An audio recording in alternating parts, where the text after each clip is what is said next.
샬롬, 걸리버 여행기 14번째. 전문 용어도 가르쳐 주었다. 그가 떠난 뒤 나는 방금 배운 모든 단어와 해석을 알파벳 순으로 다시 정리했다. 이런 식으로 며칠이 지나자 좋은 기억력 덕분인지 나는 그들의 언어에 대하여 어느 정도 감을 잡게 되었다. 내가 날아다니는 섬 혹은 떠있는 섬이라고 해석했던 단어의 원어는 라퓨타인데 이 단어의 확실한 어원을 도무지 알 수 없었다. 이곳 사람들은 더 이상 쓰지 않은 랍이라는 단어는 높다를 뜻하고 운터라는 단어는 지배자를 뜻하는데 두 말을 합친 단어인 라푼터에서 변형이 일어나 라퓨타가 되었다고 했다.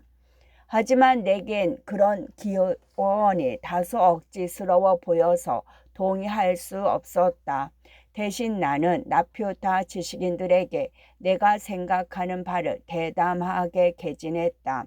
라퓨타는 랍아우티드와 비슷한 말로서 랍은 바다 물결에서 춤추는 햇빛을 뜻하며 아우티드는 날개라는 뜻이라고 해석했다. 하지만 이런 해석을 주제넘게 강요할 생각은 없고 현명한 판단에 맡길 뿐이다. 나를 시중 들라고 왕이 붙여 주었던 하인들은 내 옷차림이 엉망인 것을 보고 다음날 아침 제단사를 불러 내 치수를 재고 옷 한 벌을 지어오게 했다. 이 제단사가 일하는 방식은 유럽 제단사의 그것과는 달랐다. 그는 먼저 4분의 1로 내 신장을 쟀고 이어 자와 컴퍼스로 내 몸 전체의 치수와 윤곽을 재고 모든 수치를 종이에다 적었다. 엿새가 지나서 내가 받아든 옷은 아주 조악했고 내 체형과는 전혀 맞지 않았다. 내 몸을 재간 수치가 크게 잘못된 모양이었다.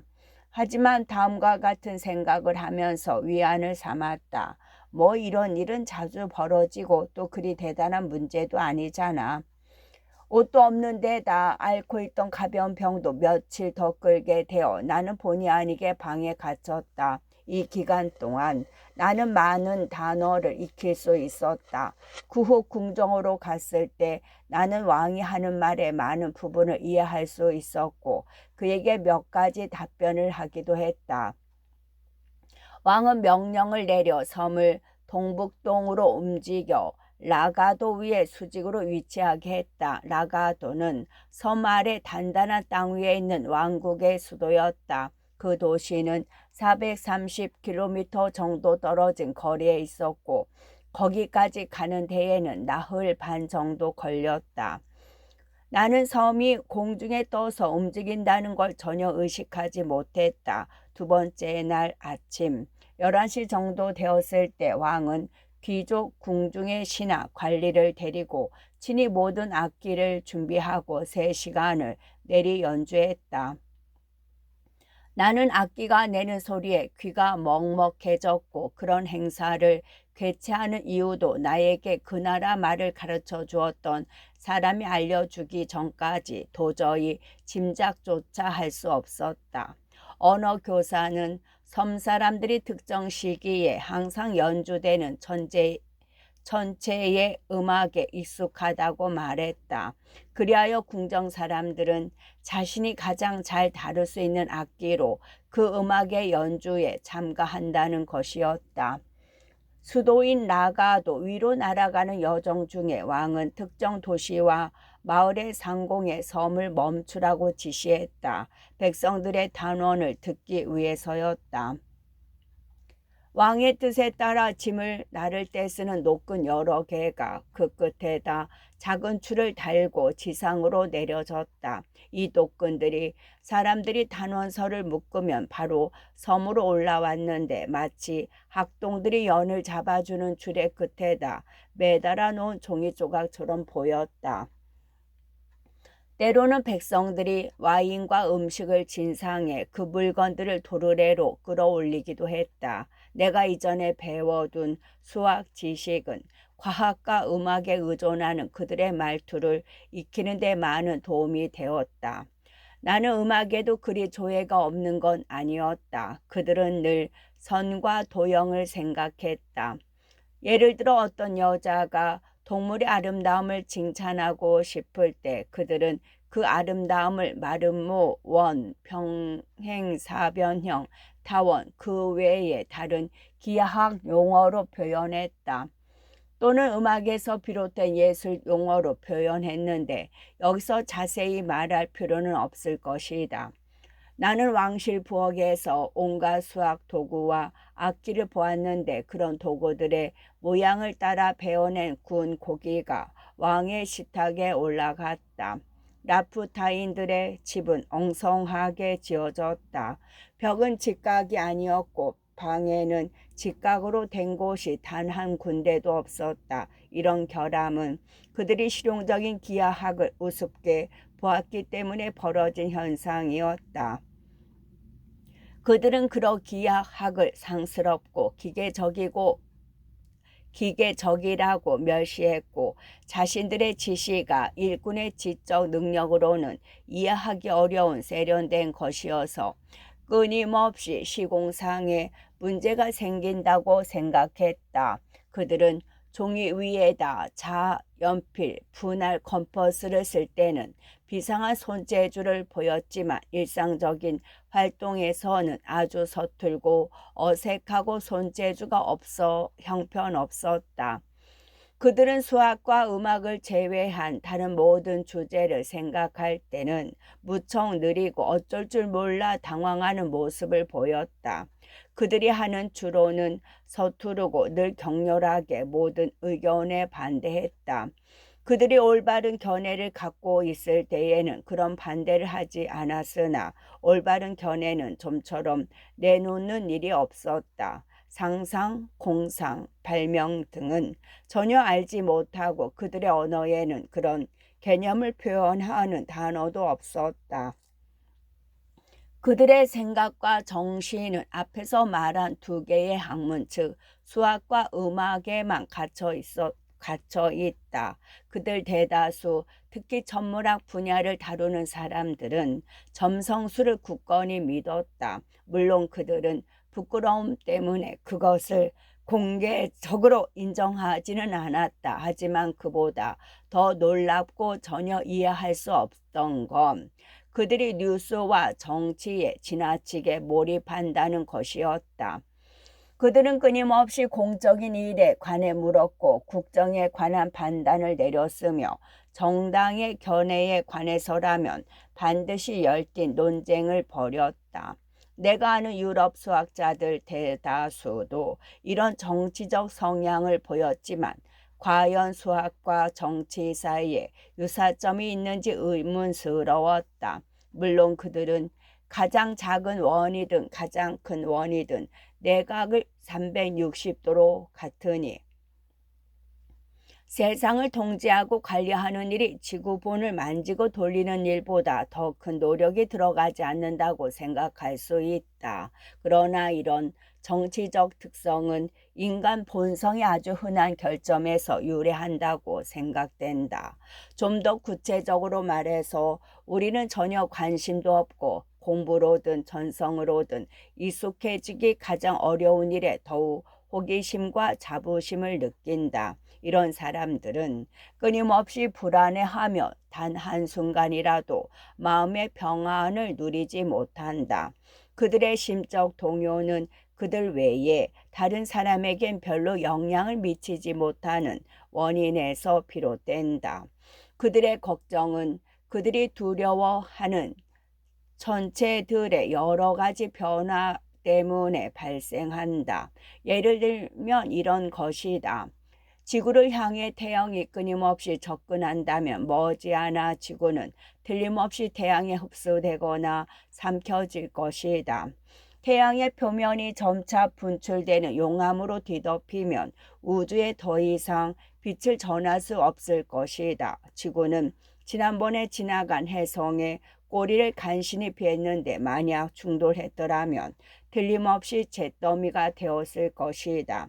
앞으로 31년 뒤에 올 것으로 추정되는 해성은 지구를 파괴할지도 모른다. 왜냐하면 해당 해성의 근일점을 고려했을 때 태양의 특정 거리 안으로 접근한다면 그들의 계산으로는 두려워할 이유가 충분했다.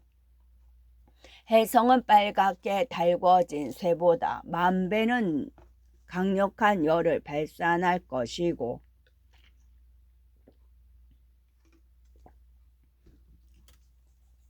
태양에서 멀어지면 불타는 꼬리만 160만 킬로미터에 달할 것이다. 따라서 지구가 해성의 주된 부분 혹은 핵으로부터 16만 킬로미터 떨어져 있다고 해도 해성이 지나치는 경로상에 위치한다면 충돌하여 잿더미가 될 것이다. 태양은 외부에서 받아들이는 양분 없이 매일 빛과 열을 발산하고 있으므로 결국엔 에너지를 전부 소모하여 소멸할 것이고 지구는 물론이고 태양으로부터 빛을 받는 행성들은 모조리 멸망하고 말 것이다. 그들은 이와 비슷한 임박한 위험을 걱정한 나머지 불안감을 억누르지 못하며 침대에서 조용히 잠들지도 못하고 일상에서 나타나는 평범한 즐거움이나 오락도 즐기지 못한다. 아침에 지인을 만나면 처음으로 묻는 게 태양의 안부이다. 그들은 각자 일출과 일몰을 어떻게 봤는지, 다가올 해성과의 충돌을 피할 수 있겠는지 등을 화제로 삼아 이야기를 나눈다. 어린아이들은 요정과 도깨비에 관한 끔찍한 이야기를 듣는 것을 좋아하지만 그 다음에는 너무 무서워서 잠을 자지 않으려고 하는데 걸핏하면 해성과 지구의 충돌을 이야기하는 그 어른들은 그런 어린아이들과 비슷한 사람들이다.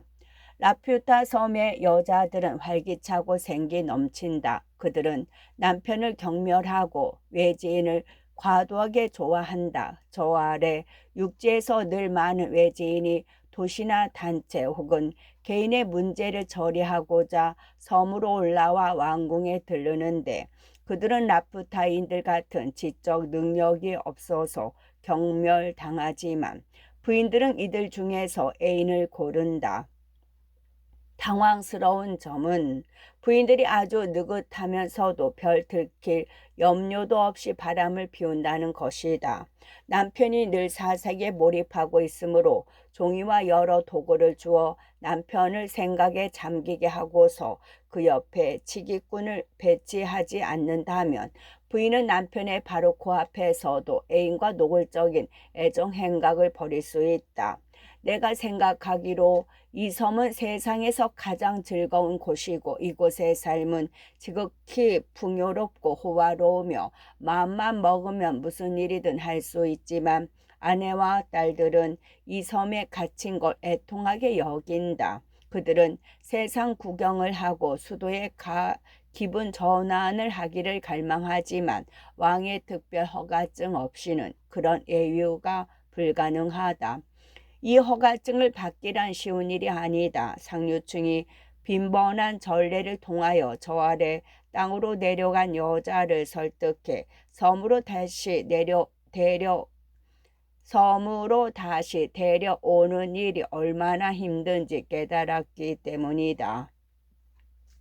나는 총리와 결혼하여 아이를 열어둔 한 귀부인에 관한 이야기를 들었다. 총리는 왕국에서 가장 부유하고 아주 품위 있는 사람이었는데 부인을 지극히 사랑했다. 게다가 그는 섬에 있는 주택 중 가장 좋은 대저택에 살았다. 그의 부인은 건강 문제를 핑계대면서 라가도로 내려갔고 이후 몇 달이나 그곳에서 숨어 지냈다. 이에 왕이 수색 영장을 발부하여 그녀를 찾아내는 작업을 벌였다. 곧 그녀는 우중충한 싸구려 식당에서 누더기를 걸친 채로 발견되었는데 매일 자신을 두들겨 패는 늙고 불구인 하인을 먹여 살리려고 자신의 옷을 전부 전등포에 맡겨 놓은 상태였다. 그녀가 그 하인과 헤어지지 않겠다고 고집을 부려 왕이 보낸 사람들이 억지로 그녀를 섬으로 끌고 왔다. 총리는 돌아온 그녀를 조금도 나무라지 않고 최대한 자상하게 맞이했다. 하지만 그녀는 곧 자신이 착용하던 모든 보석을 훔쳐서 라가도로 다시 내려가 그 애인에게로 갔고 이후 소식이 끊겼다. 이런 이야기를 아주 멀리 떨어진 어떤 나라의 이야기라기보다 유럽이나 영국에서 벌어진 이야기라고 판단할지 모른다. 하지만 여자의 변덕스러움은 어떤 지방이나 국가에 한정되는 것이 아니며 어디를 가든 똑같을 것이라고 쉽게 상상할 수 있다.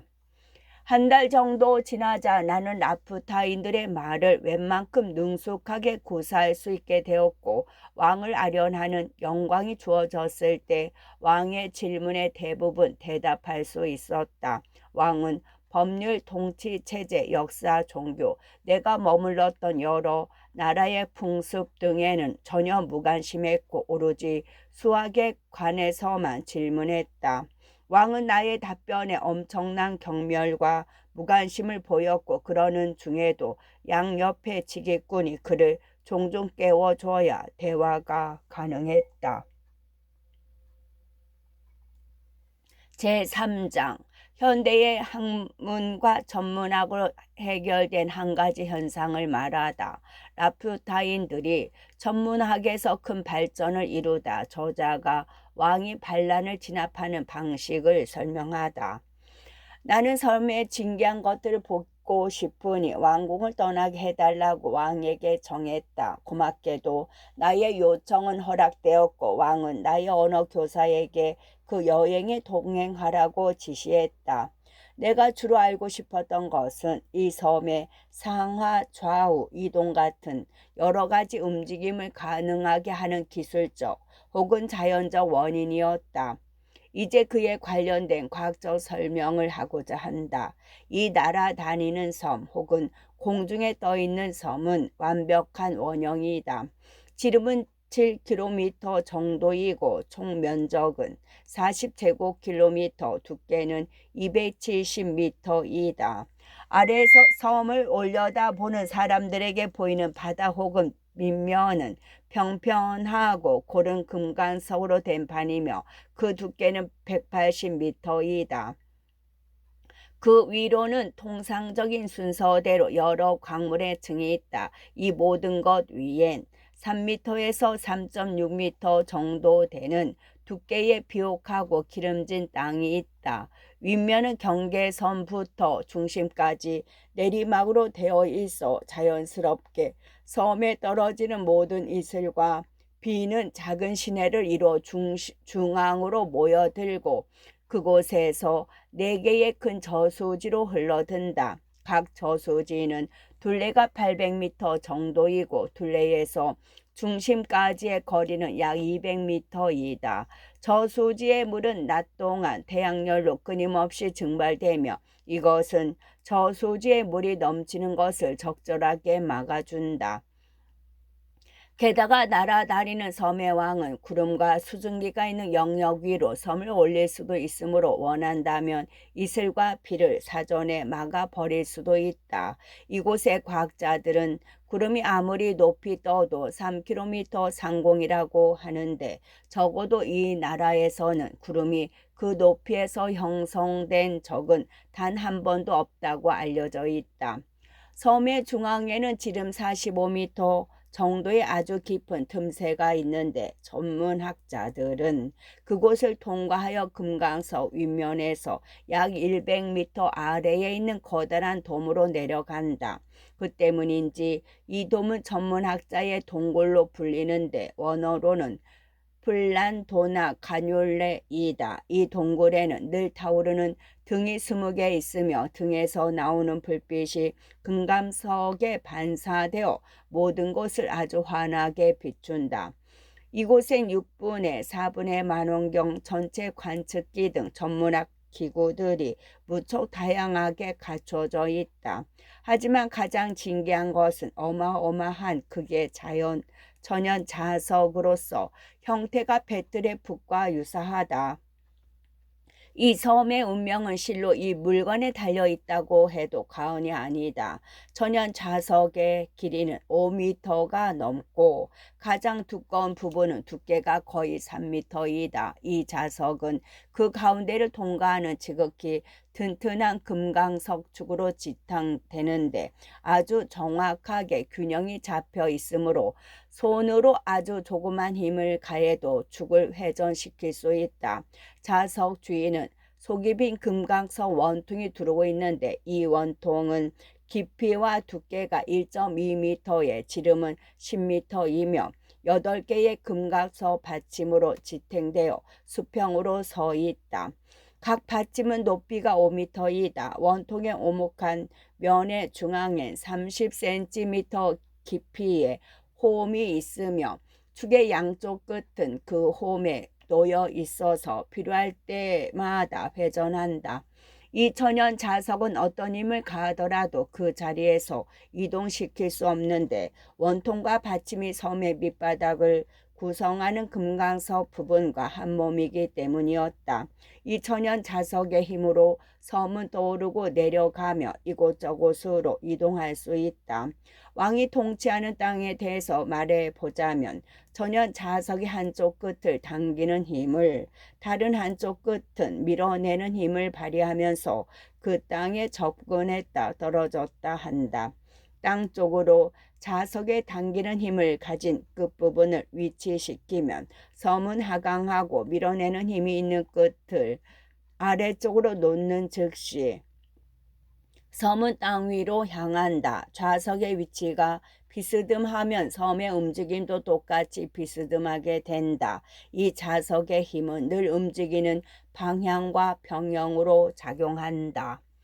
이런 비스듬한 움직임을 통하여 섬은 왕이 지배하는 영토의 여러 다른 부분으로 이동한다. 섬이 움직이는 방식을 설명하면 이러하다. AB는 발리바비 영토를 가로지르는 선이다. CD선은 천연 자석이다. D는 밀어내는 끝, C는 당기는 끝이다. 섬은 C 위에 있다. 밀어내는 끈을 아래로 놓고 CD 위치에 자석을 둔다면 섬은 뒤를 향해 비스듬하게 위로 올라갈 것이다. 섬이 뒤에 도착했을 때 당기는 끝이 이를 향할 때까지 축을 통해 자석을 돌리면 섬은 비스듬하게 이를 향해 움직인다. 섬이 EF선에 서게 되었을 때 축을 통해 자석을 돌려 밀어내는 끝을 아래로 놓으면 섬은 F를 향해 비스듬하게 떠오르게 되고 G를 향해 당기는 끝을 놓으면 섬은 G로 이동할 것이다. 밀어내는 끝이 아래로 가도록 자석을 돌리면 섬은 D에서 H로 움직일 것이다. 따라서 필요할 때마다 자석의 위치를 바꾸는 것으로 섬은 비스듬한 방향으로 번갈아 올라가고 내려가기를 반복한다. 교대로 떠오르고 내려옴으로써 섬의 기울기는 그리 중요한 고려사항이 아니다. 섬은 영토의 이곳저곳으로 이동한다. 그렇지만 반드시 언급해야 할 점은 이 섬은 아래 영토의 범위 너머로는 움직일 수 없다는 것이다. 또한 섬은 6km 높이 이상으로 떠오를 수 없다. 자석과 관련하여 방대한 논문을 쓴 전문학자들은 그 이유를 이렇게 설명한다. 자석의 효력이 6km 범위 너미로 발휘되지 못하는 까닭은 자석의 영향을 받는 광물이 영토 내부 그리고 해안에서 30km 정도 떨어진 바다까지에만 묻혀 있을 뿐 지구 전체에 퍼져 있지 않기 때문이다. 따라서 자석의 효력은 왕국의 경내 이내로 한정된다. 왕의 영지인 공중에 떠 있는 섬은 이런 아주 우월한 지위를 누리고 있으므로 자석의 견인력 안에 있는 모든 지역을 손쉽게 지배할 수 있다. 자석이 수평선과 병행이 되면 섬은 가만히 멈춘다. 그런 경우 자석의 양쪽 끝은 땅과 등거리로 떨어져 있고 한쪽 끝은 아래로 당기고 다른 쪽 끝은 위로 미는 힘이 똑같은 강도로 작용한다. 따라서 아무런 움직임도 발생하지 않는다. 자석은 특정 전문학자들이 관리하며 그들은 임기응변하면서 왕의 지시에 따라 자석을 움직인다. 그들은 일생 대부분을 전체를 관측하며 보낸다. 만원경의 도움을 받아 전체 관측을 하는데 그 성능은 우리의 것보다 훨씬 뛰어나다. 그들의 만원경은 가장 큰 것이라도 1m가 넘지 않지만 우리가 쓰는 30m 만원경보다 훨씬 더 전체를 확대해서 보여줘 별을 아주 뚜렷하게 볼 수가 있다. 이런 이점으로 그들은 유럽 전문학자들보다 훨씬 더 먼 곳에 있는 별을 발견했다. 그들은 항성 1만 개의 목록을 작성했는데 유럽에서 작성한 가장 방대한 항성 목록이라도 항성의 수가 이들의 목록의 3분의 1을 넘지 못한다. 또한 그들은 화성 주위를 회전하는 2개의 작은 별 혹은 위성을 발견하기도 했다. 안쪽에 있는 위성은 화성의 중심에서 정확히 화성 지름의 3배만큼 떨어져 있고 바깥쪽에 있는 위성은 5배만큼 떨어져 있다. 안쪽 위성은 한번 공전할 때 10시간이 걸리고 바깥쪽 위성은 21시간 30분이 걸린다. 따라서 위성의 공전 주기를 제곱한 것은 화성의 중심부터 그들까지의 거리를 세제곱한 것과 거의 같다. 이것은 다른 전체에 작용하는 중력 법칙이 그들에게도 똑같이 작용한다는 걸 분명하게 보여준다. 그들은 93개의 해성을 관측했고 주기도 대단히 정확하게 정리했다. 이것이 사실이라면 그들은 사실이라고 엄청난 확신을 가지고 단언한다. 그러나 관측 결과를 널리 공포해야 한다. 현재 우리나라의 해성에 관한 이론은 설득력이 없고 결점이 많은데 그렇게 된다면 전문학의 다른 분야들과 마찬가지로 해성 분야도 완벽해질 수 있을 것이다.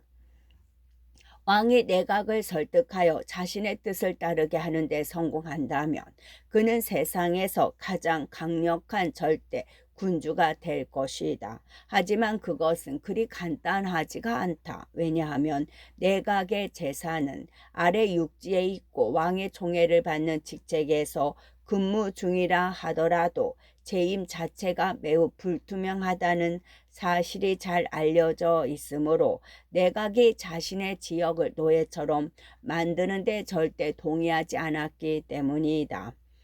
어떤 도시가 반란이나 폭동을 일으켜 맹렬한 파벌 싸움을 벌이거나 평소에 공물을 바치지 않는다면 왕은 그들을 2가지 방법으로 복종시킬 수 있다. 첫째, 가장 온건한 방법인데 섬이 그 도시와 주변 지역 위로 날아가 섬을 그곳 상공에 머무르게 하는 것이다. 그렇게 하면 왕은 그 지역으로부터 햇빛과 비를 빼앗아 도시 거주민들을 기근과 질병으로 몰아넣을 수 있다. 그 지역이 그런 처벌에 마땅하다고 생각되는 죄를 저질렀다면 그와 동시에 섬에서 커다란 바위들을 지상으로 투하하기도 한다.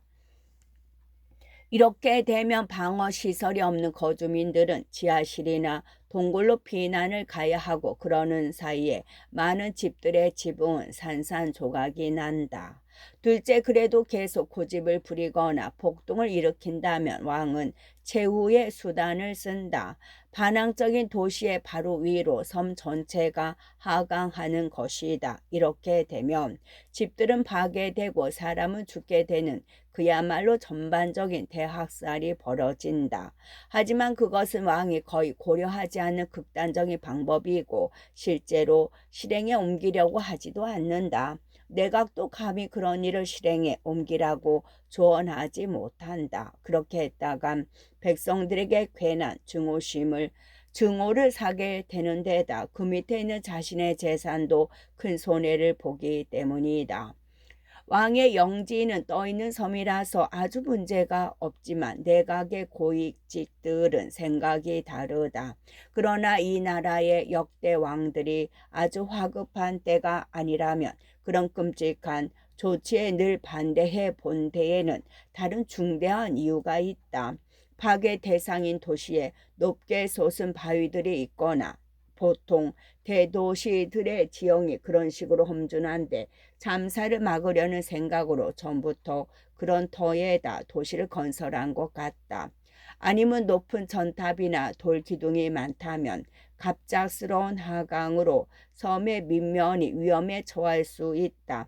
앞서 언급했던 것처럼 비록 200m 두께의 순수한 금강석으로 되어 있긴 하지만 충격이 너무 커서 혹은 아래의 집들에서 올라오는 불길이 너무 뜨거워서 금강석이 파괴되거나 녹을지도 모른다. 이는 유럽에 있는 집들의 굴뚝 내부에서 새와 돌이 종종 박살나는 것과 같은 이치이다. 이 모든 것을 백성들은 다 감안하고 있으며 자신의 자유나 재산에 관해 어디까지 고집을 부릴 수 있는지도 잘 알고 있다. 왕은 극도로 화가 나서 도시를 폐허로 만들기로 굳게 결심하더라도 섬을 아주 조심스럽게 하강시키라고 지시한다.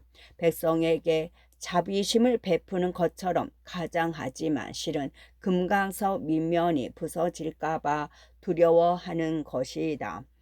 만약 파손된다면 모든 과학자들의 의견처럼 자석은 더 이상 섬을 떠받칠 수 없게 되어 섬이 통째로 땅바닥으로 떨어질 것이다. 내가 라퓨타 섬에 도착하기 약 3년 전에 왕이 왕국의 영지를 순행할 때 왕국의 운명에 마침표를 찍을 뻔한 적어도 지금의 형태로 확립한 비상한 사건이 벌어졌다.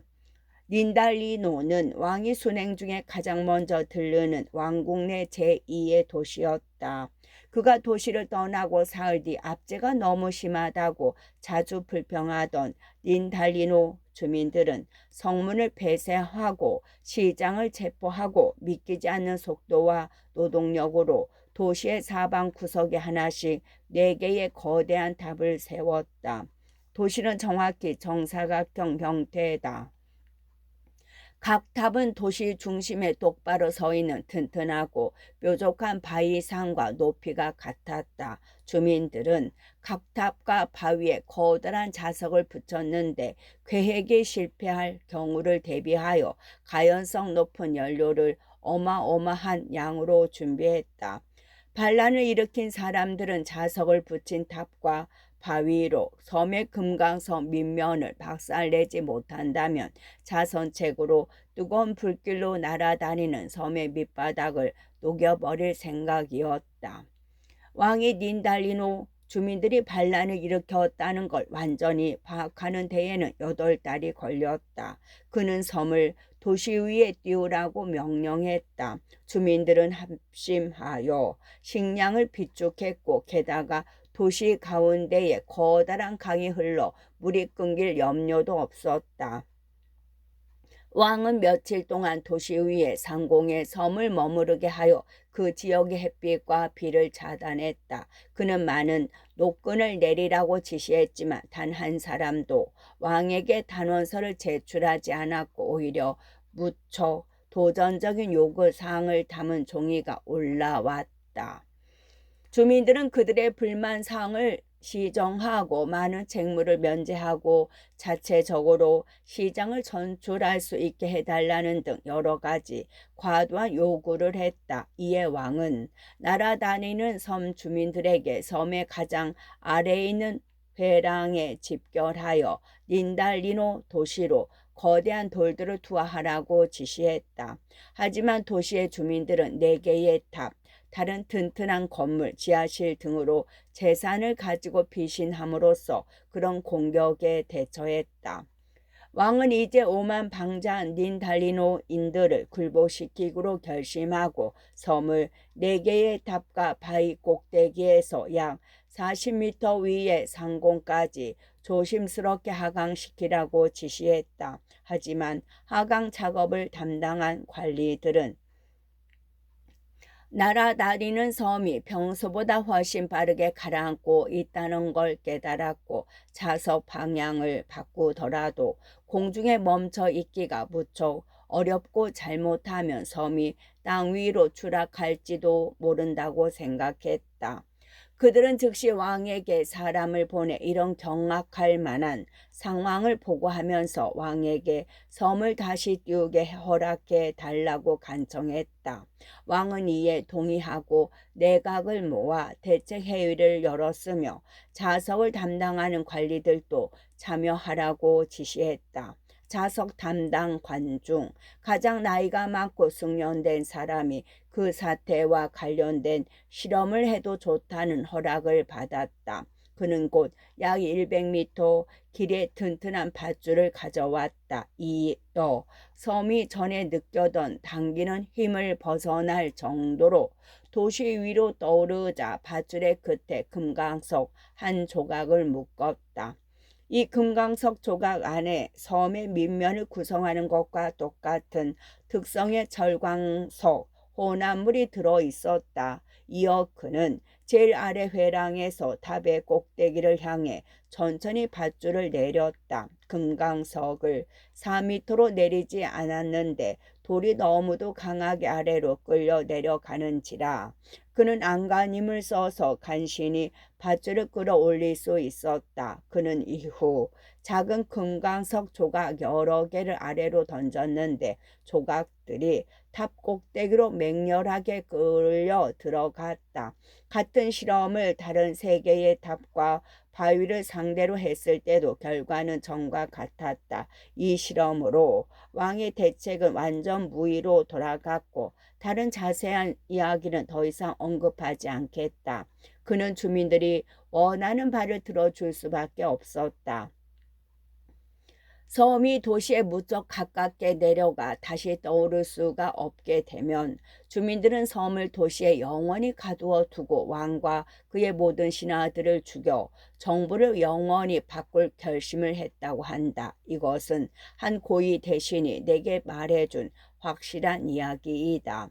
왕국의 기본법에 따라 왕과 왕의 장남과 자남은 섬을 떠날 수 없으며 왕비도 아이를 낳을 수 있는 한 마찬가지로 섬을 떠날 수 없다. 제4장 저자가 라푸타를 떠나 발리 바미로 가서 수도에 도착하다 수도와 인접 지역에 관해 설명하다. 저자가 고위 귀족에게서 후한 대접을 받다. 저자가 그 귀족과 대화를 나누다. 내가 이 섬에 홀대당했다는 말을 못하겠지. 내가 이 섬에서 홀대당했다는 말은 못하겠지만 많이 무시당하고 어느 정도 경멸당하기도 했다. 어느 정도 경멸당하기도 했다는 생각이 저절로 떠올랐음을 털어놓지 않을 수 없다. 왕이나 섬 사람들은 수학과 음악을 제외한 다른 지식엔 전혀 호기심을 보이지 않았고 나는 그 두 분야에 그들보다 훨씬 못했기에 거의 존중받지 못했다. 한편 섬에 진기한 것을 전부 보고 난 뒤에 나는 섬 사람들에게 정말로 질려서 당장이라도 섬을 떠나고 싶었다. 나는 그들을 아주 존중했다. 내가 서툰 두 학문에서 그들은 실로 뛰어났다. 하지만 동시에 그들은 너무나 멍하니 사색에 빠져있는 모습을 보였으므로 친구로 사귀기에는 그처럼 불쾌한 사람도 없었다. 나는 섬에서 거주하는 2달 동안 주로 여자, 상인, 치객꾼, 궁정시동 등을 상대로 이야기를 나눴고 그 때문에 아주 경멸받는 사람이 되고 말았다. 하지만 내게 합리적인 답변을 들려준 건 그들뿐이었다. 나는 언어 공부에 열을 올려 그들의 말을 잘 알게 되었다. 그러나 나는 호의적인 사람이 거의 없는 섬에 갇혀 있기가 실증나서 기회만 생기면 그 섬을 떠나고 싶었다. 궁정에는 왕과 가까운 친척이고 신분이 높은 귀족이 한 사람 있었다. 그가 존중받는 이유는 단지 그가 왕의 친척이었기 때문이었다. 누구나 그를 가장 무지하고 어리석은 사람으로 여겼다. 하지만 그는 왕을 위해 수많은 탁월한 일을 해냈고 선천적, 후천적 능력도 뛰어났으며 고결하고 명예로운 사람이었다. 그는 음악을 그리 잘 알지 못했다. 그래서 그를 폄하하는 사들은 그가 엉뚱한 곳에서 박자를 맞춘다고 비방했다. 그는 수학에 서툴러서 그에게 수학을 가르치는 이들은 가장 쉬운 수학 문제를 설명할 때도 큰 어려움을 겪었다. 하지만 그는 내게 대단한 호의를 보였고 영광스럽게도 나를 자주 찾아와 유럽의 상황, 내가 여행했던 여러 나라의 법률과 관습, 예절과 학문 등을 좀 들려달라고 열렬하게 요청했다. 그는 아주 주의 깊게 내 이야기를 들었고 이어붙여 현명한 논평을 했다. 그는 나라에서 붙여준 직위꾼이 2사람 있었지만 왕궁에 들를 때나 의식에 참석할 때를 제외하고는 대동하지 않았고 나와 이야기를 할 때면 늘 그들을 물러가게 했다. 나는 이 걸쭉한 사람에게 섬에서 떠날 수 있도록 왕에게 좀 중재해 달라고 간청했다. 그러자 그는 나의 뜻을 들어주면서도 내가 섬을 떠나는 것이 섭섭하다고 말했다. 사실 그는 내게 무척 좋은 일자리를 여러 번 제안했다. 하지만 나는 제대한의 감사 표시와 함께 그 제안을 거절한 바이었다. 2월 16일 나는 왕과 궁중에 작별을 고했다. 왕은 내게 영국 돈으로 200파운드 정도 되는 선물을 줬고 내 보호자였던 그의 친척은 그보다 훨씬 더 값진 선물은 물론이고 수도 라가도에 있는 자신의 친구를 찾아가라며 추천장까지 써주었다. 당시 섬은 수도에서 3km 정도 떨어진 산 위의 상공에 있었고 나는 섬으로 올라왔을 때와 같은 방식으로 가장 낮은 회랑에서 저 아래 땅으로 내려왔다. 왕이 통치하는 땅은 발리 바비로 불렸고 수도는 전에 언급했듯이 라가도였다. 나는 견고한 땅에 발을 대자 어느 정도 만족감을 느꼈다. 그리고 아무 걱정 없이 도시로 걸어갔다. 현지인처럼 옷을 입고 그들과 대화할 수 있을 정도로 충분히 말도 배웠으니 별 어려움이 없었다. 나는 곧 추천장을 받은 사람의 집을 찾아갔다. 그 사람은 섬의 고위층 친구가 쓴 추천장을 보더니 아주 친절하게 나왔다. 그 고위 귀족의 이름은 무도니였는데 자기 집에 방을 하나 내어주었다. 수도에 머무는 동안 나는 그 방에서 살았고 무척 후한 대접을 받았다.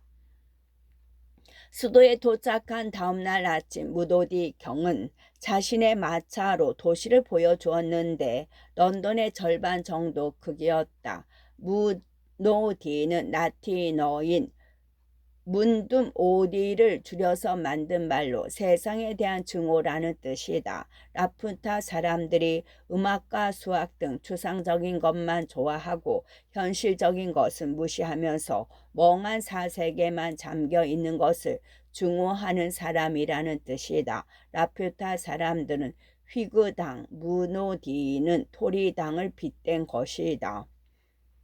정도 크기였다. 하지만 가옥은 무척 이상하게 지어졌고 대다수가 수리하지 않아 황폐한 상태였다. 거리에서 다니는 사람들은 걸음이 빨랐고 사나워 보였으며 시선은 고정되어 있었고 보통 누더기를 입고 있었다.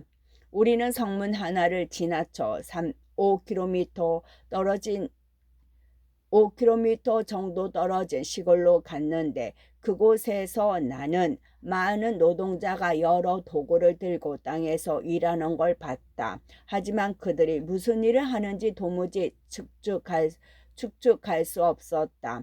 토양은 비옥한 것 같았지만 어떤 곡식이나 풀이 자랄 것처럼 보이지 않았다. 나는 도시와 시골에서 보이는 이런 기이한 광경에 놀람을 금치 못하고 대담하게도 무노디 경에게 거리와 밭에서 저렇게 많은 사람이 바쁘게 움직이는데 아무런 좋은 결과도 낳지 못하는 이유가 무엇인지 알려달라고 했다.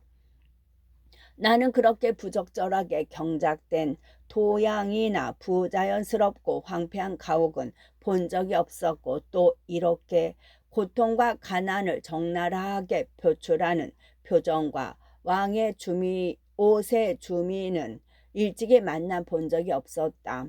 문호리 경은 가장 높은 뒤에 있는 사람이라고 라가도 시장을 몇 년 역임한 적도 있었다. 하지만 내각은 시장 자질이 없다며 그를 면직 처리했다. 반면에 왕은 그가 경명스러울 정도로 지성이 없지만 선의를 가진 사람이라며 온화하게 대했다. 내가 왕국과 주민들을 마음껏 혹평하자 그는 내가 그런 판단을 내릴 만큼 왕국에 충분히 머무르지 않았고 나푼타는 다른 나라이니만큼 다른 관습을 가진 거 아니겠냐고 하면서 더 이상 대답하지 않았다. 다른 평범한 주제에도 그는 마찬가지 반응을 보였다. 하지만 저택으로 돌아오자 그는 건물이 어떠냐고 묻는 것으로 시작하여 불합리한 점이 무엇이며 하인들의 옷과 표정에 불만이 있다면 무엇인지 알려달라고 했다. 그는 이런 질문을 자신 있게 할 만한 사람이었다. 왜냐하면 그의 주변에 있는 모든 것이 훌륭하고 정연하고 우아했기 때문이었다. 나는 무도디 경이 분별 있고 신분이 높으며 부유한 사람이므로 우둔함과 빈곤에서 비롯되는 결함에서 벗어나 있다고 답했다. 그러자 그는 32km 정도 떨어진 곳에 시골 별장이 있는데 그곳에 함께 간다면 이런 대화를 더욱 여유롭게 할 수 있을 것이라고 했다. 나는 전적으로 그 뜻을 따르겠다고 답했고 우리는 다음날 아침 그 별장으로 떠났다.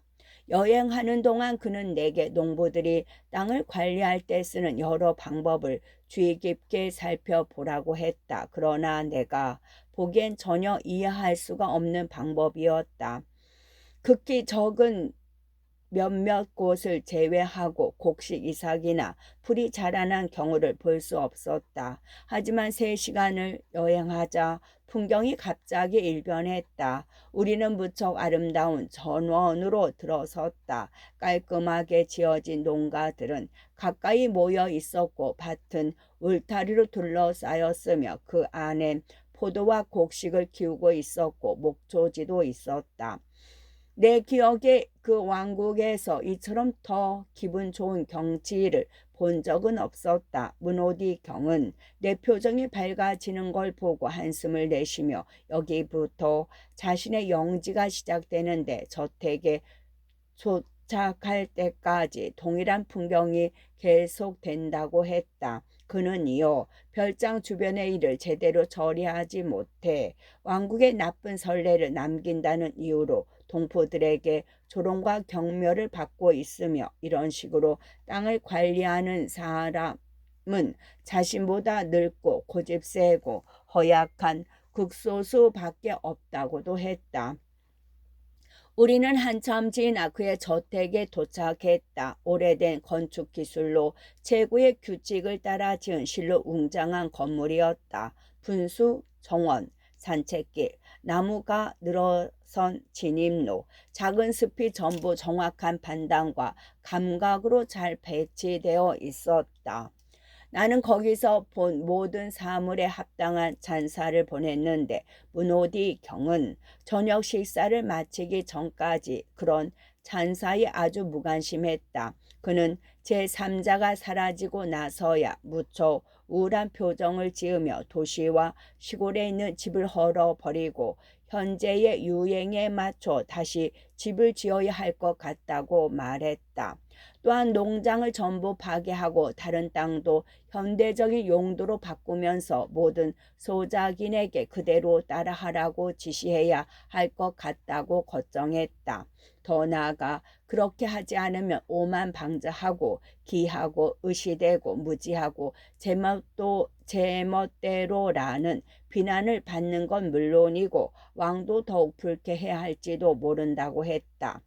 또한 자신이 섬의 궁정에선 들어본 적 없는 어떤 사건을 말해준다면 그의 농장에 대하여 내가 보였던 궁금증은 사라지거나 미미해질 것이라고 했다.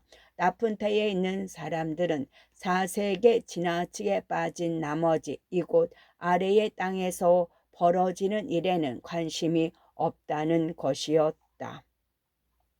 끝.